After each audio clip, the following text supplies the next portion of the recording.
esitellään teille tämmönen itse tehty ja suunniteltu hiomapapereiden teline. Eli 3D-tulostettuna tein tämmösen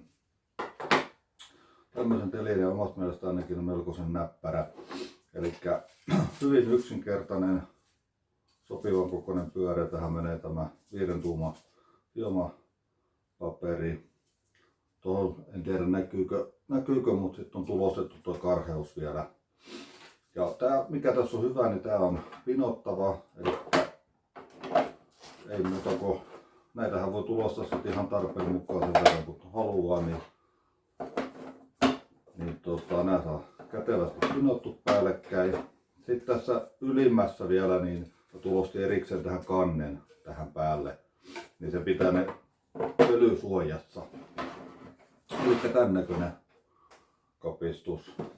Ja mä tein itse asiassa saman vielä sitten noihin 6 tuuman 150 millisille hiomapapereille.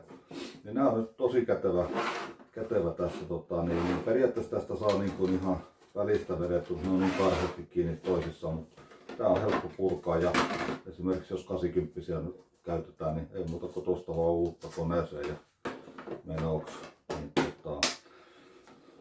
Näissä ei ole mitään seinäkiinnitystä, mutta tähänhän voisi jatkojalostaa, katsotaan jossain vaiheessa kerkiinkö tekemään version, niin sellainen saisi vaikka seinään kätevästikin. Nyt nämä on ihan pöytämallista.